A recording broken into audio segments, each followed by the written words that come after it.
The only reason they found him alive was because a dog wouldn't stop barking. Not his dog. He didn't have one. It was some settler's half-starved mutt, trailing the scent of wood smoke through a frozen valley where everything else had gone silent. Trees cracking from the cold, birds gone, even the creeks frozen stiff under layers of death-grey snow. And in the middle of that ghost-white landscape was a sagging cabin with a drift halfway up its north wall and windows dark as a boarded-up tomb. The dog clawed and whined at the snow outside until someone finally got curious enough to follow it. When they forced open the door, the cold that poured out hit them like a slap. It was colder inside than out. Frostbite air. 20 degrees if it was a hair warmer. The kind of cold that made your breath freeze before it left your lips. The kind that kills in under an hour. And yet he was alive, not upstairs in bed, not hunched by a dead stove. They found him underground, wrapped in furs and blankets, curled like a badger beneath the floorboards, near a fireless hearth, warm enough to be sweating, snoring like he didn't have a care in the world. Nobody laughed when they saw him then, but they had before. Oh, they had. God, how they'd laughed. His name was Elim Grover, and he wasn't stupid, just quiet, didn't talk unless someone asked him something twice, never joined the town meetings, never danced, never drank past one cup, and never started fights. Though he'd finished a few, he came west with a broken wagon and a rebuilt wheel, and made a home up in Cold Hollow, where the wind was worse than wolves and the snow started early enough to bury the pumpkins. The place was too cold for cows and too quiet for most men, but Elim didn't mind. He built his cabin low and mean, dug tight into the earth with a roof of mud and moss like an old Viking hall. Folks passing by would say it looked half sunken already. They called it the sinkhole, or Elim's ditch shack. One man joked he ought to hang a ladder just to climb out his own front door. But Elim kept working. While other men stacked logs high and wide to show off, he built inward. His floor sat barely above the earth, packed clay that he lined with pine boughs and rabbit skins in the first winter. By the second, he dug a trench alongside the foundation and reinforced it with flat stones, sealed with pitch and dried mud. He said it was for warmth. They said it was nonsense. Grover thinks he's a groundhog, someone snorted. You're supposed to rise above the cold, not crawl into it. But then came that winter, not the first one, not the second. It was the third winter that broke everything, the one folks still whisper about, the one that came early and didn't leave until May. It came in hard the week before Christmas and didn't let up, not for settlers, nor ranchers, nor children, nor God. Winds so sharp they slit leather, snow so heavy it collapsed 2 barns in one night. A man could chop a tree and have it freeze before he split it. Wells froze, stoves cracked, babies didn't wake up. One cabin after another dropped into silence. Some tried fleeing for town, but the drifts were higher than the doors. Others huddled close to dead stoves, burning chairs, burning books, anything left to stay alive. Elim, he vanished. No one saw him, not in town, not in passing, not even his chimney smoked. They assumed the worst. Some even said good riddance, until that dog found him. The townsfolk didn't know what to make of the space he'd made for himself. Wasn't quite a basement, wasn't a root cellar either. It was low, narrow, and warm in the oddest way, sealed with earth, but not suffocating, still and quiet, but not airless. The fire pit was sunk into the ground beside where he slept, ringed with rock, fed by one log every half day. The chimney that led up was crooked but functional. The heat stayed low, so did he. Someone asked him why. Elim scratched his jaw and just said, "Cold air rises when you seal the floor right. Heat don't go far if you don't let it." They thought he was joking, or drunk, but he wasn't. He'd watched other cabins lose heat all winter, wind sucking warmth out of the gaps between floorboards, through the cracks in log walls, down chimneys that weren't burning. But Elim's heat didn't go up. He didn't try to heat the whole house, just a trench. Just enough space to live and to live through. He called it the low bed, a trick he'd read about maybe, or seen somewhere. But he'd made it his own. His heat stayed close to the body, wrapped in clay and wool and earth itself. It wasn't comfort, it was survival. People didn't laugh again after that. But the story doesn't start with the snow. It starts with that first cold wind, the one nobody paid attention to. But Elim did. He noticed it before the trees dropped their last leaves, before the skies even hinted white. He felt it in the damp, in the way his breath lingered longer than usual, in the way the forest went quiet all at once. Birds vanishing days too early, squirrels hoarding like mad. The signs were there. So Elim stopped chopping wood like a fool trying to heat open air. He started digging instead. Neighbors saw him and laughed, called him the mole, said he was building a grave for himself, said he must be losing it. One man swore he'd gone crazy from eating lichen. Another offered to teach him how to build a real cabin. But Elim didn't listen, not to them, not to anyone. He dug down along the wall of his existing hearth, carefully, not deep but wide enough to lay in, lined it with flat stone, and sealed it with pitch from old pine. Above that, He placed a thin frame of branches, more clay, more pitch, and finally a thick slab of oiled cloth. Over that went floorboards, then rugs. But a hatch remained, small, just enough to crawl into, and beneath, that narrow cavity where heat could gather and sleep could happen without freezing. He slept there before the snow came, just to test it. Said it worked better than a whiskey coat. They still mocked him, still pointed at his chimney and laughed at the smoke that barely puffed. But that winter, one by one, their chimneys went dark. A man named Harwin almost died. Big, barrel-chested, proud of his draft horses and tall walls, said he could ride out anything. His baby froze in her sleep before January. His wife lost 2 toes by mid-month. They burned everything but the beams, and then tried to cross the woods for help, but he collapsed in the snow. Elim found him, dragged him in. Took 3 hours to warm him in the low bed. Harwin didn't speak of it for days. When he finally did, it was with tears in his beard. "I don't understand," he said. "I had a fire. I had wood. Why'd it fail?" Elim didn't say much, just looked at the rug that covered the hatch and said, "You tried to beat the cold with height. I let it settle. Then I slept beneath it." That was the first time someone else tried to copy it. Harwin returned home, tore up his cabin floor, tried to dig. Too late. The frost had set. The ground was stone. He had to wait until spring to copy it. But others began asking, not mocking, asking. And Elim didn't gloat. He just helped. He even showed them how to seal it, how to trap the warmth low, how to use stone and clay instead of air and hope, how to burn 1 log and sleep warm instead of burning 5 and still shivering. Some refused, still too proud. Others tried and got it wrong. But a few listened. And the next year they didn't lose anyone. Not one child, not one elder, not one settler buried under frostbite or fallen beams. The cold came back. It always does. But so did Elim's way, and it saved more than just him. Spring didn't come like a sigh. It crept in like a secret, like something afraid to be seen. The snow melted slow and grudging, leaving rot and wreckage in its wake. Trees stood bare as corpses. Fence posts snapped like brittle bones. The valley was a graveyard of frost-taken things, and yet Elim's cabin stood, not proud, not grand, but stubborn, half swallowed by dirt, scorched from soot, smelling of pitch and tallow and unwashed wool, but standing, warm, alive. They didn't mock it anymore. Men who'd once hooted over their mugs in the saloon now asked him about stone thickness, about ceiling compounds, about airflow from fire pit to flue. Women who once clutched their shawls and whispered that he was off, now eyed his moss-packed eaves with quiet respect, remembering how their children huddled that stormy night, remembering how the heat never stayed in the parlor, how their husbands had wept when the wind refused to die. And Elim, he didn't smile, he didn't gloat, he just kept working. He extended the trench beside the hearth, widening it, reinforcing its walls. He added another stone slab above the crawl space to trap warmth better, then built a new chimney shaft at a low slope. Shorter, yes, but angled to hold heat. He burned less wood than anyone. That much was known. That summer, folks started asking him to visit their claims. Just to take a look. Elim would walk around in silence, knock his knuckles on logs, feel for drafts with the back of his hand. He'd crouch low near their hearths and hum to himself, nodding like some backwoods priest listening for ghosts in the timbers. He never charged, wouldn't accept coin, wouldn't even take eggs. If they insisted, he'd say, "Next time you see someone building tall, tell 'em what happened last year." It wasn't about pride, it was survival, and people had begun to understand the difference, but not all. There was one man who refused to believe a word of it, Jareth Cade. He was tall and golden-haired, from Tennessee originally, and he believed in doing things proper. He'd built his cabin tall and wide, with cedar shingles, polished brass handles, and a stone chimney so high it was visible from 2 ridgelines. He wore starched shirts and scowled at mud, said he was bringing gentility to the West, said Elim's trench was filthy, said living underground like a worm was backward thinking, said it loud, said it often, and that fall when the cold returned, not as vicious as the last year, but still sharp enough to bite the weak, Jareth mocked again. "I don't need to sleep in a ditch to stay warm," he told a crowd at the general store, voice echoing. "What I need is a proper hearth and a good chimney, like a man, not a mole."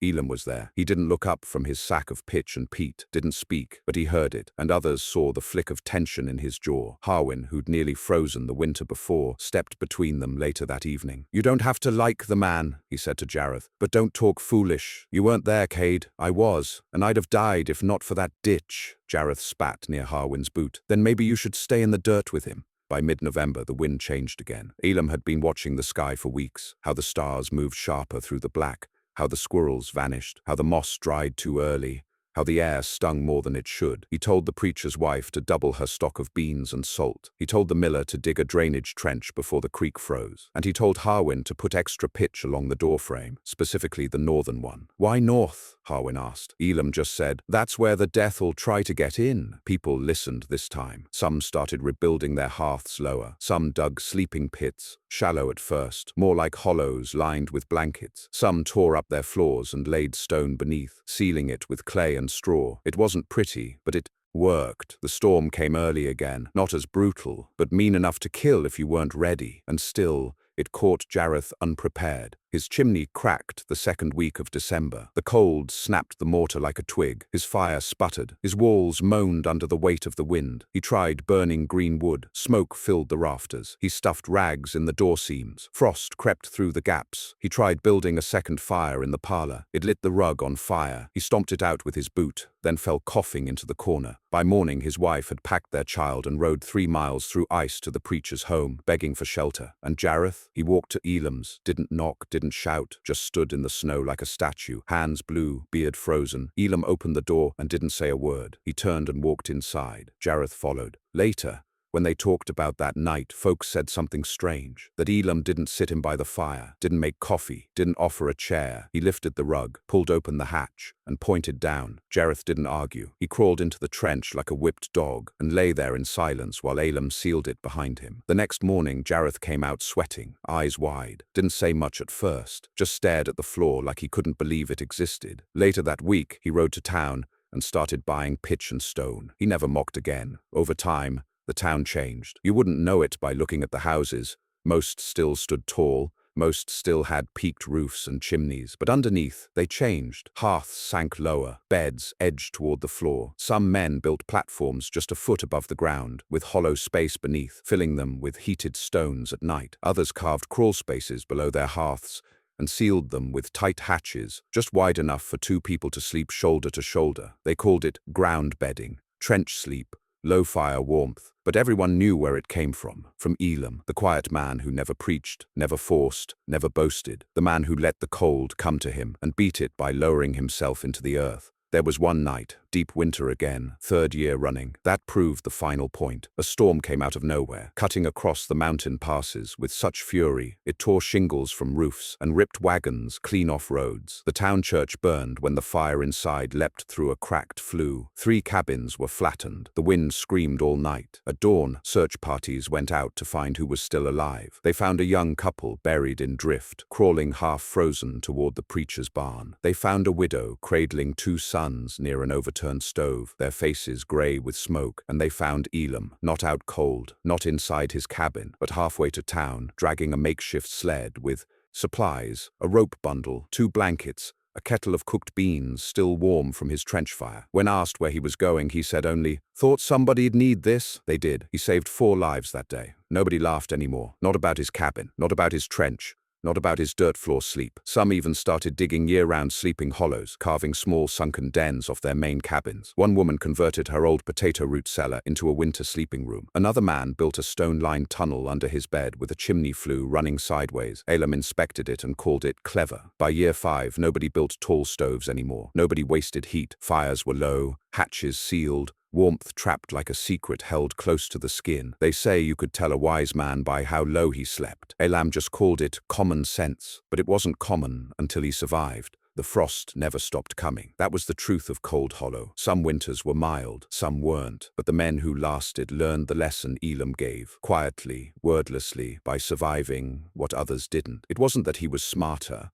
or stronger, or chosen. He just watched, listened, dug when others chopped, laid low when others rose up, and when the wind howled through every crack, he wasn't praying above it. He was beneath it, waiting, warm, alive. It was during the winter of the 7th year that something changed in Elim. Not in his hands. They were still calloused, still cracked from hauling pitch and splitting logs. Not in his gait, still slow, still deliberate, still favoring his left knee from a logging accident nobody but him remembered. And not in the cabin. Though the walls had begun to lean more inward, the moss sagged heavy with age, and the clay between stones had darkened with soot and rain. No, what changed was in his eyes, a watching, a weariness. He stopped helping as often. He stopped answering questions the first time they were asked. He sat longer by his fire, not for warmth, but for thought. That winter wasn't the coldest, but it was long. Long like a drawn breath, never let out. The freeze came in November and did not leave until the thaw of May. The snow stayed light but steady, like a weight that refused to kill outright and instead pressed and pressed and pressed until things cracked slowly. People noticed it in themselves too. Men grew quiet. Children grew pale. Wood split finer and burned faster. And it still wasn't enough. And one by one, people came to Elim again, not with mockery this time, nor curiosity, but with fear. Honest fear, the kind that grows in silence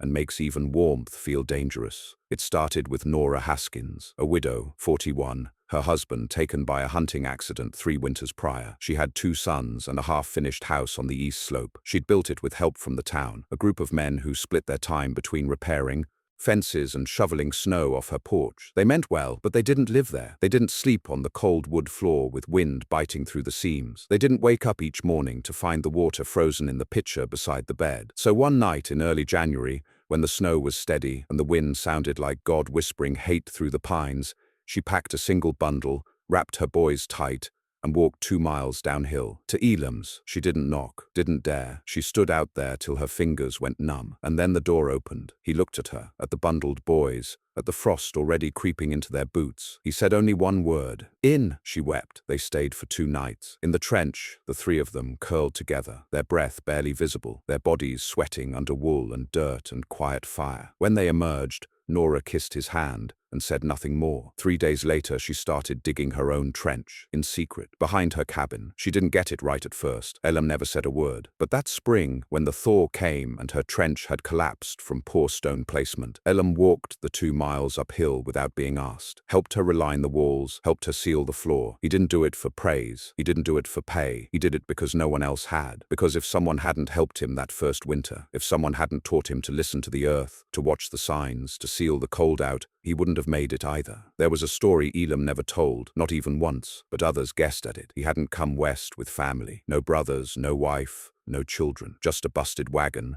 and a repaired wheel. No one ever came looking for him. He never received letters, never sent any. The old preacher said he saw something in Elim's eyes the first year. Grief, maybe, but a kind that had been packed down like dry powder under weight, never spoken of again. People had theories. Maybe he lost a family to frost. Maybe a house burned while he was out chopping wood. Maybe he'd once built a tall, proud cabin too. No one knew. But that silence, that deep, unspoken sorrow, made sense to them when they saw the way he moved through each winter like he was chasing a memory. Like every time he opened that trench door, he was returning to something unfinished, some place he should have been, or saved. He never explained. But each time someone came to his cabin in the storm, each time someone stood there trembling, too cold to speak, he always let them in. That year, it wasn't just Nora, it was Thomas Riggs and his 6-year-old son. The chimney had caved in during the ice storm, and the boy's hands had turned pale. Elim wrapped them both in elk hide and gave the child his own bedroll. It was Edwin Harper, whose wife had died that fall. He hadn't left his cabin in weeks, and the townsfolk assumed he was gone until Elim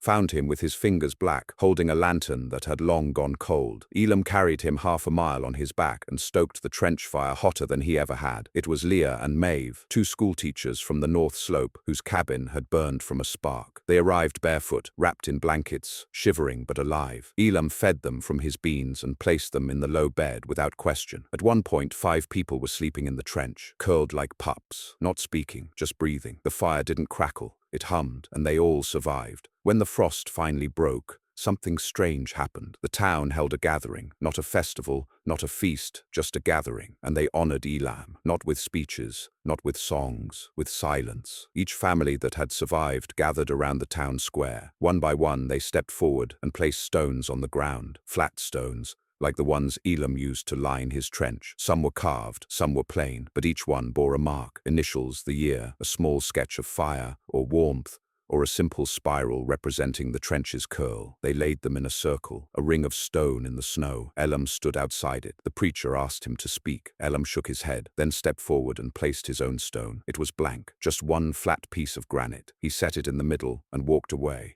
That spring, Elim grew slower. He still worked, still hauled, but he spoke less, smiled less, if he'd ever smiled before. There was a slump to his shoulders that hadn't been there before. Harwin noticed it first. "You all right?" he asked one afternoon. Elim shrugged. "Just tired. You sick?" "No more than usual. You eating when I'm hungry." But it wasn't a sickness. It wasn't food. It was years. Years of cold. Years of digging, years of being the one man who knew how to survive when the others laughed, and the one man they all turned to when death came knocking. He didn't resent them, but the weight of being needed was heavy, and Elim had carried it long enough. One night in early fall, before the first frost, he walked through town. Unusual for him, he didn't stop at any doors. He didn't enter any buildings. He just looked at the chimneys, at the rooftops, at the new trenches being dug by the next generation, the ones who hadn't laughed, because they'd grown up knowing this was just the way it was done. He saw 3 cabins with smoke curling low from side chimneys. One had a vent angled sideways, like his own. He saw 2 boys playing by a frost-lined trench, not afraid, just curious. He saw a girl tucking her doll into a small hollow she'd made near the hearth. He saw homes that would survive, not because they were built strong, but because they were built smart, built low. That winter came late, and when it came it was softer than the ones before, still cold, but not cruel, and Elim didn't open his door to anyone, because no one knocked, no one needed to. They had trenches of their own, they had warmth of their own. Elim slept soundly, no fire that night, just the memory of it, held close beneath the earth. The storm that broke that winter was quieter than the others. It didn't come with screaming winds or sideways sleet. There was no sky the color of gunmetal or snow that fell like punishment from heaven. No, this one crept in like a shadow across still water, slow, deep, and wide, the kind of cold that tricked folks into thinking they were safe, only to slip under the door, under the bed, under the skin. It was the kind of freeze that sat quiet and watched. And that's why no one noticed at first, when Elim Grover didn't come into town that season, not during the first snowfall in December, not after the new year, not even when the river froze clean through and the sky went quiet. He wasn't one for visits. Folks assumed he was hunkered down like always, tending his trench fire, wrapped in wool, listening to the ground like it might whisper its secrets through the clay. It was Harwin who noticed first. Again, Harwin had lived through the worst of it, knew what cold did to a man, what it looked like, what it didn't. He came by Elim's cabin every winter now, not to beg for help, but just to nod. Sometimes they shared silence, sometimes half a cup of broth. Not words, just presence. This winter Harwin didn't get that. By mid-January, he rode up with a satchel of jerky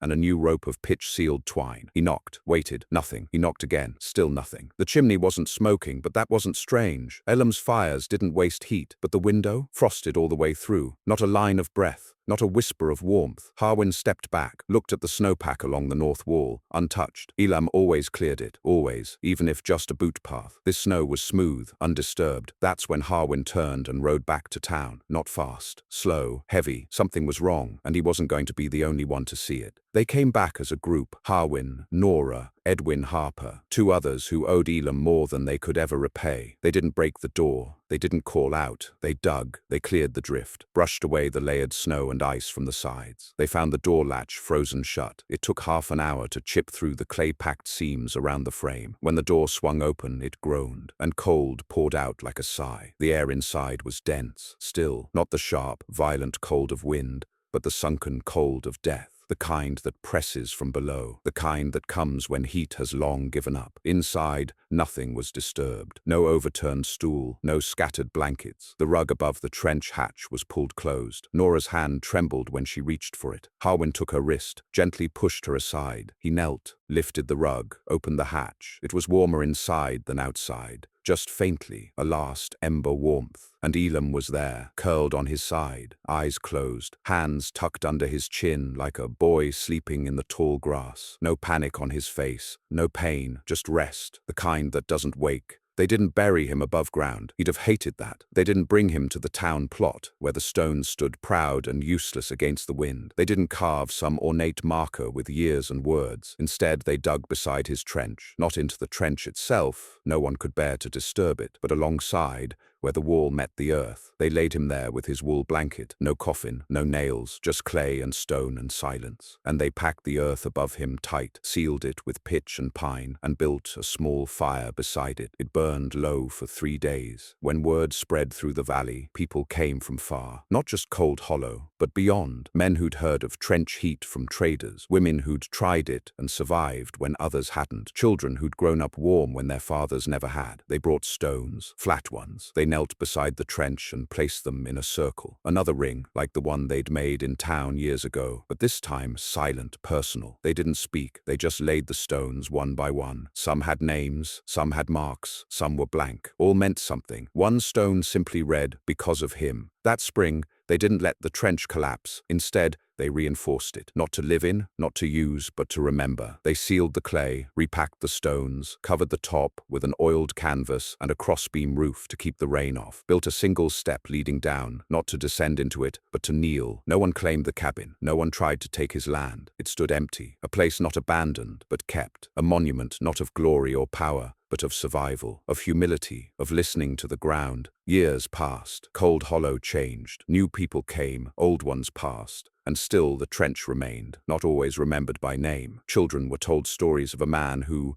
dug warmth from the dirt, a strange man who slept under the fire and woke up alive. The tale blurred over time, as tales do. Some said he was a hermit, some said he was a prophet, some said he was part badger, part man. But those who knew, they never corrected them. They just smiled. And when the first frost came, they dug, not deep, just enough. Just wide enough for warmth, just low enough for life. And they remembered him, not by shouting his name, not by carving it in stone, but by waking up warm in a world that once tried to freeze them dead. The trench outlasted the cabin. Years turned the mossed roof to rot. The beams, once sealed with pitch and care, bowed inward with the weight of too many snows. Saplings sprouted through the floorboards where Elim's boots once walked. The stone hearth shifted under frost, heave, and age. By the time a new generation came to Cold Hollow, men with cast-iron stoves, factory nails, printed maps, the cabin stood like a bent old man, hunched against the sky, almost gone. But the trench stayed. It held, because the cold couldn't take what it couldn't touch. And what Elim had touched, he had sealed. Each spring, when the mountain runoff filled the creeks with melt, folks came with buckets and spades to clear the overgrowth, patch the stones, recoat the pitch. No one was assigned the duty. There was no schedule, just a rhythm, like planting or praying. Some came with suns, some came with silence. All left warmer than they arrived. One winter, 27 years after Elim Grover was buried in the earth he'd trusted more than men, the freeze came back the way it had the first time. Fast, brutal, and without mercy. It dropped so sudden the sky turned from blue to bone in an hour. The wind picked up with a scream so sharp it tore through the valley like a blade. Roofs shattered. Wells froze with the buckets still hanging. Chickens dropped dead mid-cluck. Horses refused to step outside. It caught everyone off guard. Everyone but one. Her name was Ida Reeve, and she was 12. Her mother was gone. Fever 3 winters back. Her father was dying. Something wrong in his lungs. Too tired to chop wood. Too stubborn to ask for help. Their cabin was small. High floor. Thin walls. Built wrong. They were new to Cold Hollow. Too new. The fire died the first night. By morning, the water in the basin was solid. By midday, the blankets weren't enough. Her father tried to smile, wheezing into the layers of fur she'd piled atop him. "It's okay, honey," he rasped. "It's just a short freeze. Storm will break." But it didn't. It deepened. And by the third day,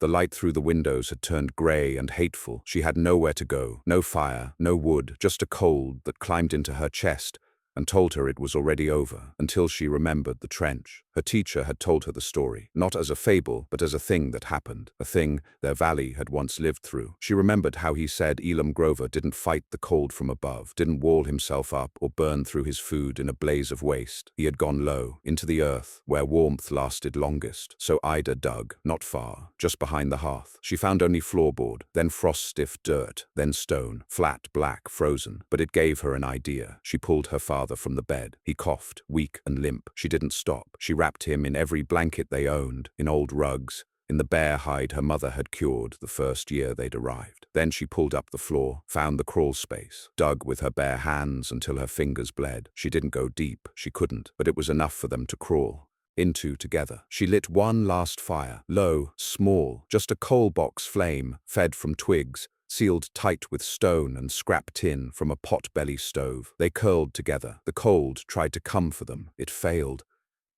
When the storm broke a week later, search parties went cabin to cabin, field to field. They found Ida's home half sunk under a drift. No smoke, no sound. They feared the worst. They pried the door open. Inside, they found nothing, just frost and stillness. But beneath the hearth, when one man knocked on the floorboard and heard the hollow echo, he called for light. They opened the hatch, and there she was. Ida Reeve, 12 years old, pale, trembling, alive. Her father lay beside her, barely breathing, but warm. The fire still glowed. They brought her to the chapel, fed her hot broth, held her hands till the blood came back. When she could speak again, she said only this: "I remembered what he did." They didn't have to ask who. Everyone knew. That spring, the town rebuilt the trench cabin, not as a shrine, not as a museum, as a learning place. They stripped the rotted roof and replaced it with a sloped pitch of packed sod and stone. They relined the walls with clay. They mapped the trench in chalk and built a mock-up beside it for teaching. Children came in groups, not to see a grave, but to feel the warmth, the low fire, the stillness, the wisdom of going down, not up, of shrinking in the face of death, so it passes over you, of letting the cold rise and slip away while you hold your breath beneath. They called it the hearth below. It became a rite of passage. No child left Cold Hollow for the city, for the army, for marriage,